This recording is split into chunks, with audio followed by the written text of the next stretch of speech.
Κάθε χρόνο 3.000 ηλικιωμένοι πεθαίνουν στο μπάνιο, αύριο μπορεί να είστε εσείς. Πλένεστε κάθε μέρα σχολαστικά, αλλά γιατί καταραίετε στο μπάνιο? Γεια σας, είμαι ο Δέριο. Δημήτρης Γεωργίου, γιατρός εδώ και 35 χρόνια. Υπάρχει ένα σημείο του σώματος που 9 στους 10 ηλικιωμένους στην Ελλάδα αγνοούν. Αν δεν πλένετε αυτό το σημείο στα 70 σας, θα καταλήξετε σε γυροκομείο. Όσοι ζουν μέχρι τα 100 απλώς διεγείρουν αυτό το σημείο για 5 λεπτά κάθε μέρα. Η κόρη της γιαγιάς Ελένης από τη Θεσσαλονίκη τηλεφώνησε κλαίγοντας. Γιατρέ, η μητέρα μου πέφτει συνέχεια. Νομίζω ότι πρέπει να τη στείλω σε γυροκομείο. Είμαι κακή κόρη. Η γιαγιά ήταν ακόμα πιο λυπημένη. Δεν θέλω να γίνω βάρος στην κόρη μου. Δεν μπορούσε να κάνει ούτε ένα βήμα χωρίς τον μπαστούνι της. Της έσφιξα το χέρι και της είπα: Γιαγιά, μην τα παρατάτε. Όταν κάνετε ντους, απλώς πλύνετε αυτό το σημείο για 5 λεπτά. Δοκιμάστε το μόνο για 1 μήνα. 1 μήνα μετά, η γιαγιά ήρθε μόνη της στο ιατρείο περπατώντας. Χωρίς μπαστούνι. Γιατρέ, απλώς έπλαινα αυτό το σημείο και σας ευχαριστώ πολύ. Ποιο είναι αυτό το σημείο? Δεν είναι ούτε τα χέρια, ούτε τα πόδια, ούτε τίποτα από αυτά. Αν παρακολουθήσετε αυτό το βίντεο μέχρι το τέλος, θα ζήσετε υγιείς μέχρι τα 100. Κάθε μέρα θα σας ρωτούν ποιο είναι το μυστικό σας. Η εγγραφή και το μου αρέσει είναι δωρεάν. Αν έχετε νιώσει ζαλάδα μετά το ντους, πατήστε τον αριθμό 1 στα σχόλια. Τώρα θα αποκαλύψω αυτό το σημείο. Λοιπόν, θα ξεκινήσω από το νούμερο 5. Πόσες φορές την ημέρα πλένετε τα χέρια σας? Πριν το φαγητό, μετά την τουαλέτα, όταν γυρνάτε σπίτι.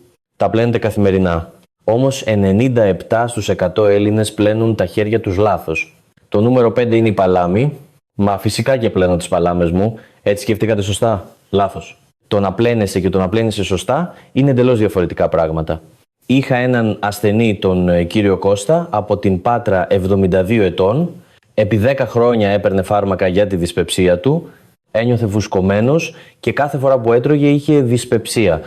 Επισκέφθηκε 5 διαφορετικά νοσοκομεία, αλλά κανείς δεν μπορούσε να βρει την αιτία. Κοίταξε την παλάμη του. Ήτανε κρύα και σκληρή. Του είπα: Κύριε Κώστα, όταν κάνετε ντους, δοκιμάστε να πλύνετε τις παλάμες σας έτσι. 2 εβδομάδες αργότερα μου τηλεφώνησε. Γιατρέ, το στομάχι μου είναι ανάλαφρο. Μπορώ να φάω. Ποτέ δεν έχω νιώσει έτσι. Γιατί είναι τόσο σημαντική η παλάμη? Στην παλάμη σας υπάρχουν 7.000 νεύρα. Ο αριθμός των ανθρώπων που γεμίζουν ένα γήπεδο ποδοσφαίρου βρίσκεται όλος σε μία παλάμη. Και πού συνδέονται αυτά τα νεύρα? Στομάχι ή παρκαρδιά πνεύμονες. Συνδέονται με όλα τα εσωτερικά όργανα του σώματός μας. Η παλάμη είναι ο χάρτης του σώματός μας. Αν διεγείρετε σωστά την παλάμη, ολόκληρο το σώμα ξυπνά. Στην Ιαπωνία ερεύνησαν 100 ηλικιωμένους που ζούσαν πάνω από 100 χρόνια. Τα αποτελέσματα ήταν εκπληκτικά. 90 από αυτούς είχαν τη συνήθεια να διεγείρουν τις παλάμες τους καθημερινά, 9 στους 10. Και μια αμερικανική ερευνητική ομάδα ανακοίνωσε: αν διεγείρετε σωστά την παλάμη, το αίμα στο σώμα, μας κυκλοφορεί 34% καλύτερα. Τι συμβαίνει όταν το αίμα κυκλοφορεί καλά? Το μυαλό καθαρίζει, η πέψη βελτιώνεται, ο ύπνος γίνεται πιο βαθύς. Πώς πρέπει λοιπόν να τις πλένετε? Είναι πολύ εύκολο. Πρώτον, όταν κάνετε ντους, χτυπήστε παλαμάκια κάτω από ζεστό νερό για 30 δευτερόλεπτα, να ακούγεται ο ήχος. Έτσι οι παλάμες ζεσταίνονται, η θερμότητα απλώνεται σε όλο το σώμα. Δεύτερον, πιέστε σταθερά το σημείο ανάμεσα στον αντίχειρα και τον δείκτη. Αυτό είναι το σημείο Χεγού Πούντ. Το όνομα μπορεί να είναι δύσκολο, αλλά είναι εύκολο να το βρείτε.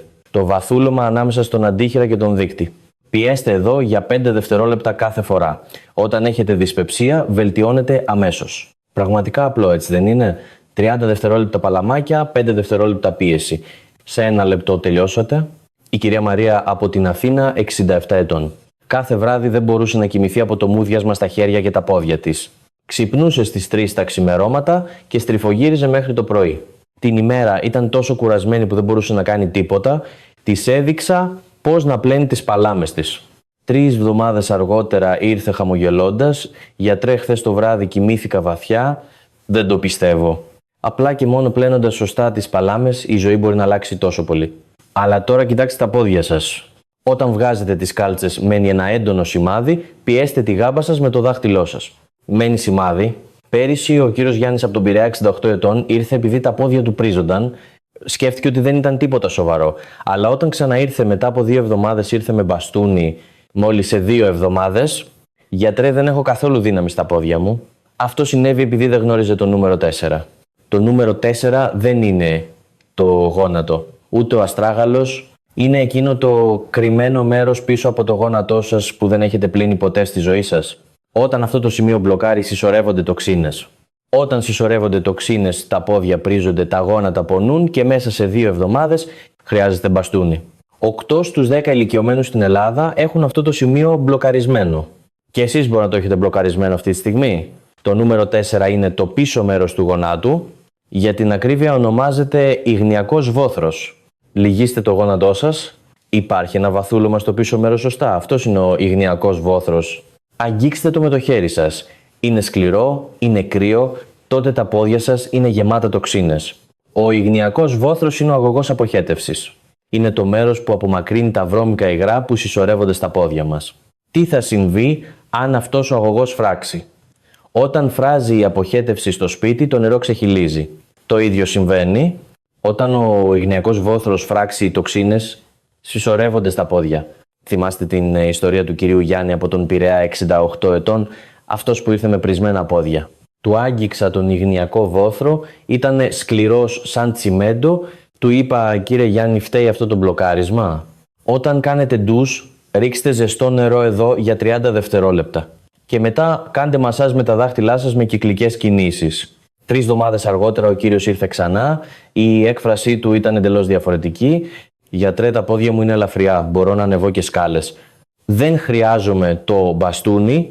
Πώς είναι δυνατόν αυτό? Στον ιγνιακό βόθρο υπάρχουν λεμφαδένες. Οι λεμφαδένες είναι ο κάδος απορριμμάτων του σώματός μας. Είναι το μέρος που συλλέγει και αποβάλλει τα κακά στοιχεία από το σώμα. Αλλά αν αυτό το μέρος μπλοκαριστεί, τα απορρίμματα δεν μπορούν να αποβληθούν. Έτσι τα σκουπίδια συσσωρεύονται στα πόδια. Μια γερμανική ερευνητική ομάδα ανακοίνωσε διεγείροντας τον ιγνιακό βόθρο για μόλις 1 λεπτό η λέμφος κινείται 2 φορές πιο γρήγορα. Ο φραγμένος αγωγός ανοίγει διάπλατα. Και μια ερευνητική ομάδα του Χάρβαρντ ερεύνησε οι άνθρωποι με μπλοκαρισμένο ιγνιακό βόθρο έχουν 6 φορές περισσότερες πιθανότητες να έχουν πρισμένα πόδια. Αν 10 άνθρωποι έχουν πρισμένα πόδια, οι 6 από αυτούς το έχουν λόγω μπλοκαρισμένου ιγνιακού βόθρου. Η Ελληνική Εταιρεία Ορθοπαιδικής Χειρουργικής και Τραυματολογίας ανακοίνωσε επίσης άνθρωποι που φρόντιζαν τον ιγνιακό τους βόθρο μείωσαν την αρθρίτιδα του γόνατος στο μισό. 5 στους 10 ανθρώπους απέφυγαν τον πόνο στο γόνατο. Τι πρέπει να κάνουμε λοιπόν? Είναι πολύ εύκολο. Πρώτον, όταν κάνετε ντους, στρέψτε το τηλέφωνο του ντους στον ιγνιακό βόθρο. Ρίξτε ζεστό νερό για 30 δευτερόλεπτα. Η ροή του νερού πρέπει να χτυπά απευθείας στον ιγνιακό βόθρο. Έτσι το μπλοκάρισμα θα λυθεί. Δεύτερον, κάντε μασάζ στον ιγνιακό βόθρο με τα 4 δάχτυλά σας. Με τη φορά του ρολογιού αργά. 30 δευτερόλεπτα αρκούν. Δεν πρέπει να πονάει. Κάντε απαλές, μαλακές, κυκλικές κινήσεις. Τίποτα παραπάνω. 30 δευτερόλεπτα νερό, 1 λεπτό χέρια. Η κυρία Χριστίνα από τη Θεσσαλονίκη, 71 ετών. Επί 10 χρόνια πονούσαν τα πόδια της. Κάθε βράδυ τα πόδια της πρίζονταν σαν τουμπαρισμένα. Όταν έβγαζε τις κάλτσες, το σημάδι έμενε για 1 ώρα. Στο νοσοκομείο της έλεγαν ότι ήταν λόγω ηλικίας. Της έδειξα πώς να πλένει τον ιγνιακό της βόθρο. 2 εβδομάδες αργότερα μου τηλεφώνησε. «Γιατρέ, δεν μένει σημάδι από τις κάλτσες. Τα πόδια μου είναι ελαφριά. Απίστευτο, αλλά πιάνει. Απλά ξεμπλοκάροντας τον ιγνιακό βόθρο, τα πόδια σας γίνονται 20 χρόνια νεότερα». Αλλά τι να τα κάνετε τα νεανικά πόδια? Όταν ξυπνάτε το πρωί, δεν πονάει η μέση σας. Δεν είναι ενοχλητικό που θέλετε να ουρείτε συχνά. Δεν είναι δύσκολο να σηκώνεστε τη νύχτα για να πάτε στην τουαλέτα. Αυτό το σημείο λύνει το πρόβλημα. Και αυτό μόλις σε 1 λεπτό στο ντους. Πέρυσι ένας κύριος από τη Λάρισα ήρθε να με δει. 73 ετών. «Γιατρέ, τη νύχτα πάω στην τουαλέτα 5 φορές. Δεν μπορώ να κοιμηθώ». Το πρόσωπό του φαινόταν πολύ κουρασμένο. Του έδειξα το νούμερο 3. 1 μήνα αργότερα ήρθε ξανά. «Γιατρέ, τώρα πηγαίνω μόνο 1 φορά τη νύχτα. Κοιμάμαι βαθιά μέχρι το πρωί». Είτε άντρας είτε γυναίκα με την ηλικία, πάντα δημιουργείται πρόβλημα σε αυτό το σημείο. Αλλά 9 στους 10 ηλικιωμένους στην Ελλάδα ούτε καν σκέφτονται να πλύνουν αυτό το σημείο. Τώρα το αποκαλύπτω. Το νούμερο 3 είναι η βουβονική χώρα. Τι? Η βουβονική χώρα? Εκπλαγήκατε έτσι? Μπορεί να σας φαίνεται παράξενο. Αλλά ακούστε, αυτό είναι πραγματικά σημαντικό. Η βουβονική χώρα στην ιατρική ορολογία ονομάζεται βουβονική περιοχή. Αν αυτή η περιοχή μπλοκαριστεί το κάτω μέρος του σώματος, νεκρώνει. Αν το κάτω μέρος του σώματος νεκρώσει, δεν μπορείτε να περπατήσετε. Αν δεν μπορείτε να περπατήσετε, καταλήγετε σε γυροκομείο. Θυμάστε τον κύριο Νίκο από τη Λάρισα, 73 ετών, αυτός που πήγαινε 5 φορές στην τουαλέτα τη νύχτα. Όταν ήρθε για πρώτη φορά του άγγιξα τη βουβονική χώρα. Ήταν κρύα σαν πάγος. Κύριε, εδώ είναι το πρόβλημα. Όταν κάνετε ντους, ρίξτε ζεστό νερό στη βουβονική χώρα και πιέστε με τα χέρια σας, έτσι. Ένα μήνα αργότερα ήρθε ξανά. Γιατρέ, πηγαίνω μόνο μία φορά τη νύχτα. Και τα πόδια μου είναι ζεστά. Παλιά ήταν πάντα κρύα. Ποιο είναι το μυστικό? Η βουβονική χώρα είναι ένας αυτοκινητόδρομος. Είναι το σημείο όπου το αίμα που κατεβαίνει από πάνω συναντά το αίμα που ανεβαίνει από κάτω. Αν αυτό το σημείο μπλοκαριστεί το πάνω και το κάτω μέρος, αποκόπτονται. Το αίμα δεν κατεβαίνει στο κάτω μέρος του σώματος. Το κάτω μέρος του σώματος γίνεται κρύο. Στη βουβονική χώρα βρίσκεται ο μεγαλύτερος λεμφαδένας του σώματός μας. Υπάρχουν πολλά μικρά οζύδια σαν φασόλια μαζεμένα.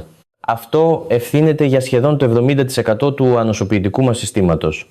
Το νοσοκομείο Johns Hopkins στις Ηνωμένες Πολιτείες ανακοίνωσε αν ο λεμφαδένας της βουβονικής χώρας είναι υγιής στο ανοσοποιητικό σύστημα, ενισχύεται. Λένε ότι κρυολογούμε λιγότερο και παθαίνουμε λιγότερο καρκίνο. Μια βρετανική ερευνητική ομάδα ερεύνησε επίσης οι άνθρωποι με κακή κυκλοφορία στη βουβονική χώρα έχουν 9 φορές περισσότερες πιθανότητες να έχουν κρύα άκρα και το ανοσοποιητικό του σύστημα πέφτει στο μισό. Και ελληνική ιατρική σχολή ανακοίνωσε οι άνθρωποι που διέγεραν τη βουβονική τους χώρα μπορούσαν να περπατούν για 8 χρόνια περισσότερο. Κάποιος που περπατούσε μέχρι τα 75 του μπορεί να περπατάει μέχρι τα 83. Τι πρέπει να κάνουμε λοιπόν? Και αυτό είναι πολύ εύκολο. Πρώτον, όταν κάνετε ντους, ρίξτε ζεστό νερό στη βουβονική χώρα για 30 δευτερόλεπτα. Κατά μήκος της γραμμής του εσώρουχου και αριστερά και δεξιά. Το ζεστό νερό ξυπνά τη βουβονική χώρα. Δεύτερον, πιέστε απαλά τη βουβονική χώρα με τα 2 χέρια. Πιέστε για 5 δευτερόλεπτα 5 φορές. Δεν πρέπει να πονάει. Μόνο όσο νιώθετε ευχάριστα. Τρίτον, χαϊδέψτε από την κάτω κοιλιά προς τη βουβονική χώρα. 10 φορές αρκούν. Έτσι το μπλοκάρισμα θα λυθεί. Τέλος. 30 δευτερόλεπτα νερό, 30 δευτερόλεπτα πίεση, 30 δευτερόλεπτα χάδι, σύνολο 1 λεπτό και 30 δευτερόλεπτα. Η κυρία Κατερίνα από το Ηράκλειο, 69 ετών. Τα πόδια της ήταν τόσο κρύα που φορούσε ισοθερμικά ακόμα και το καλοκαίρι. Τον χειμώνα δεν μπορούσε να κοιμηθεί χωρίς ηλεκτρική κουβέρτα. Όταν πήγαινε στο νοσοκομείο της έλεγαν μόνο «έτσι είναι όταν μεγαλώνεις». Της έδειξα πώς να πλένει τη βουβονική της χώρα. 3 εβδομάδες αργότερα μου τηλεφώνησε. «Γιατρέ, τα πόδια μου είναι ζεστά. Χθες το βράδυ κοιμήθηκα χωρίς ηλεκτρική κουβέρτα. Μοιάζει με θαύμα. Απλά ξεμπλοκάροντας τη βουβονική χώρα, ανάβει φωτιά στο κάτω μέρος του σώματος. Στα σχόλια, όσοι έχετε πάντα κρύα πόδια, πατήστε τον αριθμό 1. Μπορεί και η δική σας βουβονική χώρα να είναι μπλοκαρισμένη. Αλλά ακόμα και αν το κάτω μέρος του σώματός σας ζεσταθεί, αν το μυαλό δεν λειτουργεί, δεν έχει νόημα. Τελευταία ξεχνάτε συχνά. Δεν θυμάστε τι θέλατε να κάνετε πριν από λίγο? Το όνομα είναι στην άκρη της γλώσσας σας, αλλά δεν βγαίνει. Βάζετε το τηλεχειριστήριο στο ψυγείο. Σκέφτεστε ότι αυτό συμβαίνει επειδή μεγαλώνετε? Όχι. Φταίει το νούμερο 2. Το νούμερο 2 είναι υπεύθυνο για το αίμα που πηγαίνει στον εγκέφαλο. Αν αυτό το σημείο μπλοκαριστεί το αίμα, δεν πηγαίνει στον εγκέφαλο. Τι συμβαίνει όταν το αίμα δεν πηγαίνει στον εγκέφαλο? Ξεχνάτε, ζαλίζεστε και τελικά έρχεται η άνοια.